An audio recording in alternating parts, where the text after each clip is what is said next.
ತೆರಿಗೆನ ಒಂದು ಅಸ್ತ್ರವಾಗಿ ಬಳಸಿ ರಾಜ್ಯಗಳ ಮೇಲೆ ಕೇಂದ್ರ ಸರ್ಕಾರ ದಬ್ಬಾಳಿಕೆ ಮಾಡ್ತಾ ಇರ್ತಕ್ಕಂಥದ್ದನ್ನ ನಾವು ಪದೇ ಪದೇ ರಾಜ್ಯಗಳಲ್ಲಿ ನೋಡ್ತಾ ಇದೀವಿ. ವಿಶೇಷವಾಗಿ ಬಿಜೆಪಿ ಆಡಳಿತ ಇರದೇ ಇದ್ದಂತ ರಾಜ್ಯಗಳು, ದಕ್ಷಿಣ ಭಾರತದ ರಾಜ್ಯಗಳ ಮೇಲೆ ಈ ರೀತಿಯಾದಂತ ತೆರಿಗೆಯ ದಬ್ಬಾಳಿಕೆನ ನಾವು ನೋಡ್ತಾ ಇದೀವಿ. ಸಭಾಧ್ಯಕ್ಷರೇ, ಇವತ್ತು ಬೇರೆ ಬೇರೆ ರಾಜ್ಯಗಳ ಉದಾಹರಣೆ ತಗೊಂಡ್ರೆ,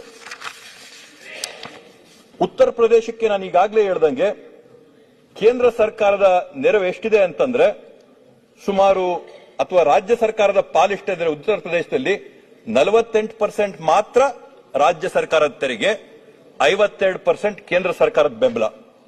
ಬಿಹಾರಕ್ಕೆ ಬಂದ್ರೆ 26% ಮಾತ್ರ ಬಿಹಾರ ರಾಜ್ಯದ ಸ್ವಂತ ತೆರಿಗೆ, ಮಿಕ್ಕಿದ್ದ 74% ಕೇಂದ್ರ ಸರ್ಕಾರ ಕೊಡ್ತಾ ಇದೆ. ಸಭಾಧ್ಯಕ್ಷರೇ, ಹೋಗ್ಲಿ ಸರಿ ಬಿಡ್ರಿ, ಹಿಂದುಳಿದಂತ ರಾಜ್ಯಗಳು, ಮುಂದುವರೆದಂತ ರಾಜ್ಯಗಳ ಕತೆ ಹೇಳ್ರಿ ಅಂದ್ರೆ, ಮಹಾರಾಷ್ಟ್ರ ಅಂತ ರಾಜ್ಯದಲ್ಲಿ ಕೂಡ 71% ಮಾತ್ರ ರಾಜ್ಯ ಸರ್ಕಾರದ್ದು, 29% ಕೇಂದ್ರ ಸರ್ಕಾರದಿಂದ ಇವತ್ತು ಅನುದಾನಗಳು ಬರಬೇಕಾದ್ರೆ, ಸಭಾಧ್ಯಕ್ಷರೇ, ಇದು ಕರ್ನಾಟಕ ರಾಜ್ಯಕ್ಕೆ ಕೇಂದ್ರ ಸರ್ಕಾರದಿಂದ ಆಗ್ತಾ ಇರತಕ್ಕಂತ ಅನ್ಯಾಯ, ಅವಮಾನ, ಅಪಚಾರ ಅಲ್ಲ ಅಂತಂದ್ರೆ ಇನ್ನೇನಂತ ಅನ್ಬೇಕು ಸಭಾಧ್ಯಕ್ಷರೇ ನಾವು ಇದನ್ನ?